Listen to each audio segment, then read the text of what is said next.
Dang it. Let me get that. No, I don't trust you with anything fragile. It's like watching Hercules try to like get an eyelash off of your face and he just pokes your eye out. Welcome back to Talking Branches. I am your host, Timmy Roeder, and this is the worship director? Director, pastor, whatever Director, you want. pastor, Yeah, slash both pastor. Of those. Yeah, doctor, director. Doctor. Oh, you're going to throw doctor in that too? This is Josh. He preached on Sunday, and we're going to break that down today, and it's going to be good. It's going to be great. It's going to be good.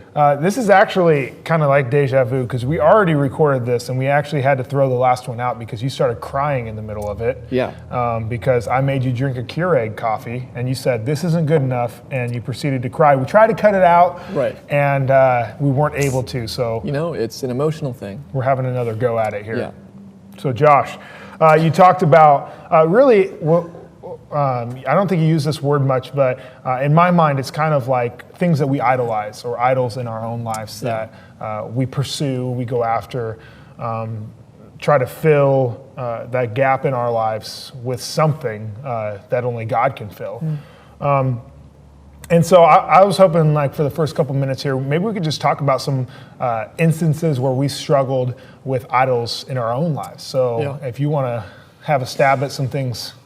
Yeah, no, I think when you look at the society we live in, everything is kind of at our fingertips. Like if I want something, it's very easy for me to go out and get it. And I think idols are usually idols because we find something in them, be it like a source of security or we find pleasure in it or whatever. And I think, you know, growing up for me, like being married and trying to find a house and doing all these things, money is kind of the first thing that kind of pops up where you want to have as much of it as possible. You find out really quick that money buys things. And temporarily money can kind of buy happiness and it can kind of buy peace because you can find that security in it for a season where if you have a lot of money and you're paying the bills, you're buying the things that you want, I think it's really easy for money to become that idol, that God that we kind of use to not necessarily even like fill a gap, but just kind of sustain us. And then life gets in the way, something like COVID, we're laid off, now our income kind of diminishes and we're left with kind of whatever we've saved up. And immediately we're kind of thrown into this turmoil. And that's when I think you see that gap that we've made between us and God when we tried to fill that with money, and when money or whatever that is our security and our foundation. When that leaves, we feel empty and we feel stressed and we feel that anxiety. And so I think, it's really important to make sure that God stays as that foundation because regardless of what happens, He's always going to be there. He's always going to be there for us. He has promised that He's never going to leave us. So I think for me, even growing up, security and like comfort was a big idol for me. Trying to make sure that, you know, struggling with anxiety, I wanted to do whatever I could to keep that at a minimum, to try to make sure I wasn't doing things that made me uncomfortable, putting myself in situations that made me vulnerable, and I tried to, I guess, kind of protect that. So for me, comfortability was that idol for me. And so now you have the money idol. You've got that one figured out. You've mastered that one? Yeah, no, it's definitely, I have a book coming out next week. I was going to say, you better write a book because if you got that one figured out, I mean, as Americans, I mean, that's a hard one. And like you said, it really does play into security. We have this kind of false sense of security that I think a lot of us saw rattled when COVID came around. Like this normalcy that we're so used to that we can kind of depend on is now gone, which honestly, you know, the majority of the world doesn't have in the first place. So it's almost like you can really see how false of an idol it is because it's like we depend on this normalcy, we depend on this security, and suddenly that's all ripped away from us and we're just left thinking like, what happened? Right. And I think that's honestly one of the ways we can identify idols. If you think about something in your life and you imagine losing it, like does it freak you out that you would lose this thing, that you would lose the job, that you would lose this relationship, that you would lose that status or position or the money, whatever it is. Like if you find yourself thinking like, I would just absolutely be ruined if that happened, like then you're probably making that an idol, which we can make an idol out of anything. Right. And I mean, I totally understand the security thing. I mean, I'm a business owner and only have been for a couple of years, but when COVID hit, the same thing, just that being taken away from you, telling them you have to close your doors. I'm just like, oh my gosh, like what am I supposed to do here? And then I actually went and did it. And I remember that day, and some of you guys have probably heard this story already, but I was just turning off the lights, and it was the first time since we're a 24-hour facility that I had ever done that. And it just totally broke me, and I was crying, and I was sitting there like, oh my gosh, what am I gonna do? And it was one of the moments that God spoke to me, and he just said, hey, this isn't your hope. Yeah, that's good. And and I even pushed back on him. I'm like, hey, but I can do so much good with it. And he's like, no, this isn't anybody's hope. This isn't anybody's salvation. This isn't what I have for you in this town. This is great, but this isn't it. Man, I think there's something in that too. With us as believers, we can get really good at justifying whatever our idol is, because we can see that like, well, maybe there's a good part of it, or like I operate best and I'm a better Christian when I'm not stressed. So now I'm trying to do everything to make sure I'm not stressed and freaking out. And maybe I'm not being the best light, I'm not being the best Jesus to my community, because I'm only looking at myself and what I can do for me. And so I think being able to look at that and justify it can be really dangerous too. Because I think a lot of us tend to do that. I mean, we look at money, it's like, well, if I have this, then I can give to the church, or I can go bless somebody and I can do this. And then, but we don't do those things, and we're just kind of like hoarding it and trying to, I guess, feel our own comfort and security. Right. Yeah, that's so powerful. I was reading in a devotional this morning kind of about that, when we kind of decide with God that he can only use us if we're in a certain position, or we believe we operate best in this, and we start putting our own interests, or we decide that, God has used me in this position long enough, so it's time for me to move on. And if you're doing that kind of on your own accord, then you're probably doing it wrong. And just the importance of really listening to him and his direction, and not just deciding for ourselves that we need to be here, or we need to grow. I mean, I think that's probably the easiest one for people like you and me. We're young, and we see potential ahead, and we're just like, man, if I could just get to this position, if I could just get to this, if I could just get to the point where I could influence more people, if I could get to the point where I could be at a bigger church, or our church could grow, or something like that, then God could really use me. And even seeing like good things, those are good things, right? But seeing those, those can become idols, because Definitely. When that doesn't happen, then we're like, well, where's God in this? Yeah. Is God not good? I think just that's struggling with disappointment too. I don't know if I'd necessarily call that something that's an idol, but I think that that's definitely something that can take our focus off of God. And I guess the idol of that would be like perfect circumstance, and making sure that everything in our life is going the way that we want it, having control over everything. And then the moment, again, like just looking at COVID, like the moment life hits us and trials strike and we lose that thing, we kind of just see how finite and how fickle those things really are. Yeah. And part of me is really grateful when that happens. And I hope that when that does happen, it pushes us to God. And that's kind of like what I was talking about yesterday too, is just being able to say, when these things come upon us, that they would push us to God. That it's not something that we would sit and wallow or curse God or like curse the circumstance, but be able to look at it and say, okay, like I need to go back to the cross. I need to go back to this, because that's really where the source of my hope is going to be, my security, my foundation needs to be Jesus. Right, and we've kind of talked towards this a little bit already, but on Sunday you talked about that we're searching for something, and we end up basically going to something that gives us relief, when really what we need is restoration. Talk about that a little bit. Yeah, well, I think the idea of relief versus restoration is really hard, because when you look at relief, again, like we live in a country where we have access to everything. Like any substance, if I want it, I can have it. Right, any Netflix. Show, right, oh my gosh, yeah, anything like that. There's a subscription for everything. But relief is instantaneous. If I'm feeling stressed, I can go do something or grab something that will immediately relieve me. If I'm struggling with past hurt or tension or something, there is something I can usually do that will give me immediate relief. The problem is that doesn't solve the issue of I'm in pain. It just masks it. And I think the difference between that and restoration is restoration can bring everlasting healing, and actually make that to where when we're thinking of that trial again, or we're thinking of whatever that thing was that was causing us pain, when I'm restored, that pain doesn't have control over me. It doesn't dictate my mood. It doesn't dictate my day. But it takes time, and it's every day waking up, having that hurt, feeling that gap, and choosing to go to God and making that decision to put God in that spot. And I was told when I was in Bible college, this guy said, God is like a gentleman. He's not going to force himself on you. He's not going to kick your door down. He's going to wait patiently, and he'll knock, and he'll let you know that he's there, but he's not going to throw himself on you. It takes us to invite him in to say, okay, I want to give you control over this. I want to hand this over to you. And I think being able to look at restoration as a process, whereas relief is kind of just like a Band-Aid. It's just something I can do instantly. And even though the crazy thing is with relief, we do it every day anyway. Right. So part of me is kind of like, I don't know why every day I would choose to go to something that I'm going to have to go to for the rest of my life, which is never going to really sustain and fulfill me, when I could do that same process of going to something that will actually sustain me, that will actually give me that relief. Yeah, and it's so interesting because it's a painful lesson to learn, as you spoke on Sunday.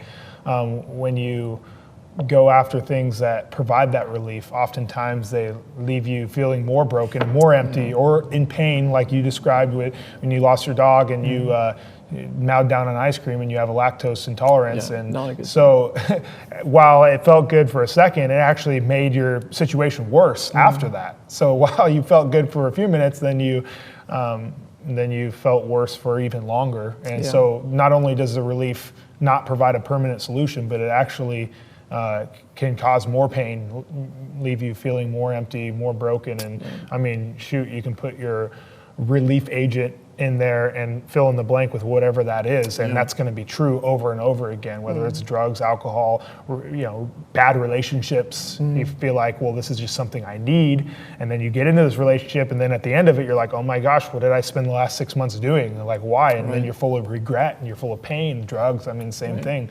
You literally have tolerances and stuff like that after a while, that drug won't do what it once did, and then you have to do more of it, and you have to do more of it. And it's, if you're sitting there at home thinking, well, it's like, well, I don't do drugs, that's not an idol for me.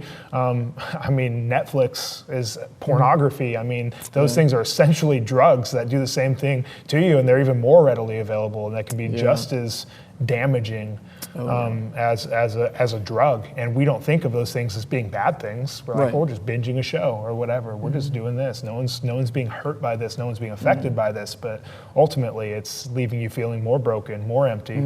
When really what we need is Jesus. And that gap will only be filled with Him.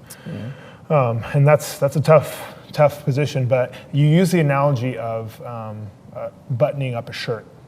Talk about that a little bit. Yeah, no, I mean, and like talking about on Sunday when buttoning up that shirt, missing just one button down or one loop down, and how everything after that, every button that comes after that is going to be missed.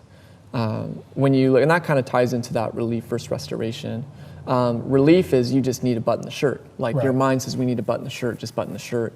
And so it doesn't really matter where it goes, it just needs to get done. And you could have it all out of order and your shirt's buttoned. And at the end of the day, I mean, it's going to be uncomfortable walking around, but making that decision. And for me, it's the first thing, like when I wake up in the morning, I want my first thoughts, my first words to kind of be, God, help me today. And whatever pain I'm feeling, whatever gap I'm feeling, I'm like, God, I need you to sustain me. And I think being like, God knows what's going on and God sees what's going on. So we don't have to hide it from God. And we don't even really need to explain it to God, but being vulnerable and being open and saying, God, I need you today. I need you to sustain me. I need you to give me strength. I need you to give me boldness. I need you to give me peace. I remember struggling with anxiety, and I was like reading books. I was doing acupuncture. I was taking pills. I was doing all sorts of prescribed pills. It wasn't like, that's good.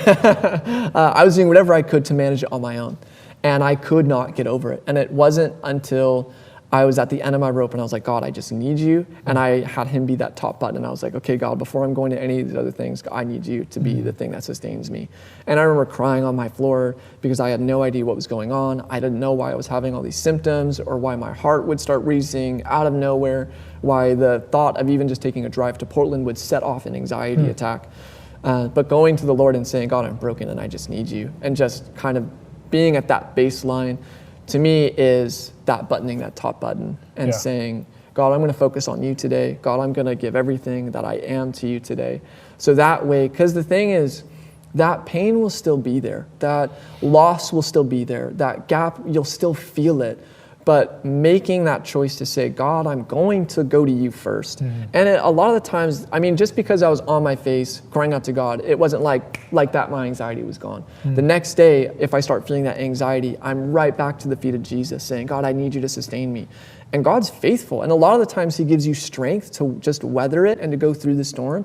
And sometimes he calms the storm. And it is this thing that the more you do that, the more you go to God, one, the easier that becomes, because now I'm strengthening my relationship with the Lord. And I know now when I'm faced with another trial, I'm like, wait, I'm just going to go to God. I'm going to run to the shelter of the Lord. And that to me is that top button, because I'm not going to something else and then like trying to go to God. And now my shirt's like upside down, but trying to make sure, Lord, I'm going to you first. I'm putting you on my throne first. And regardless of the paycheck getting there, my job being there or not, I'm just going to choose to focus on you. And even with that whole button analogy, when you look at Matthew, I believe it's like chapter 6, verse 33, it says to seek first the kingdom of God and all other things will be added unto you. Yeah. I mean, that's seeking first the kingdom of God. And whatever peace you're lacking, whatever hope you need, whatever tomorrow is going to bring, God will be there, and God knows it and he sees it. And all he's asking is for us to just seek him first. Yeah, that's one of those statements that you're like, is that really true? Seek first, and then all these other things will be added into you. Like, I think people, I mean, if we just understood that as a church, as a people, like capital C church across the globe, like seek first God, everything else will be added unto you. Yeah. Like that peace, that joy that you're lacking, the purpose, the meaning that you're lacking will be added unto you. But it also says in 1 Peter, it says, cast all your cares on him because he cares for you, and he's willing to take that burden. But then he also says in the verse before, the verse after, that it says, humble yourselves under his mighty power, that he will lift you up in due time, which he's not saying that he's going to fix it right away or fix it when you want him to. Right. But he will fix it in due time, which, especially as Americans, we don't like due time. We like things. We want it then. We want it, and we want it now. Like, everything's instantaneous. We want it on demand. So that can be frustrating, but it is a noble endeavor and a worthwhile endeavor. Real quick before we end, you talked about that you can't be in community together until we are in community with God. Yeah. What do you mean by that? I guess the way I see it is us as people, we have a sinful nature and we're flawed. And when you take Jesus out of the equation, you get messy people. And messy people, even the nicest people, patience is gonna run out, grace is gonna run out, any kind of tolerance, love, like compassion, any of that, your joy, all that will run out if we don't have God. And maybe some people can really, through their willpower, they can really soldier on for a while. But there will come a point to where I think that there will be a breaking point. And I think we need God to be that source of our strength. We need him to be that source of our happiness. I'm not finding my happiness in my wife. I'm not finding my joy in my wife. I find those things in her, but they are not the source of what fulfills me. And if I put that on her and she fails me, now I'm robbed of my joy, I'm robbed of my peace, I'm robbed of all these things because I elevated a relationship that was never supposed to be elevated to that place. Right. And I think we tend to do that with stuff, we tend to do that with people, and I think when we do that in community and we are trying to be in community with people before we're in community with God, I mean, I just don't see that as something that is sustainable for a long time. And we've seen it in the nation. I mean, we haven't put God first in a lot of areas. And because of that, it's caused so much division. And so I am a firm believer. I think that if we are putting God first and he's giving us everything that we need, I really do believe that that is peace, that is compassion, that is patience, that is grace. And even like go through and list the fruit of the Spirit and the things that those give you. It's called fruit of the Spirit, not fruit of like your relationships or your community or your circumstance. It's not fruit of the circumstance, it's fruit of the Spirit. And you only get the Spirit by going to God and putting him first and being in community with him. Right. And I think the more time you spend like in the Word, in prayer, just spending the time with believers and being in community with each other, edifying one another, I think the more, not like the more holy you necessarily become, but the more on the forefront of your mind it's there to where it's like I'm thinking about that peace that I get. And it's allowing me when my brother lashes out at me, or my coworker lashes out at me, or someone says something that they're offended by something I say, that I'm able to say, like, step back and be covered, I guess, just by that mentality of, no, like, I'm in community with the Lord's sustaining me. Like, I don't have to lash out back at you or judge you, but I can have patience with you. I can have peace with you. Right. That's good. It's as if Jesus left us the perfect template on how to be in relationship with people through his actions and through what he did. And that's so important. That's good. Thanks, Josh. All right. Thanks a lot, Josh, for sitting with me today. Bless you, Branches. Have a great week. We'll see you next time.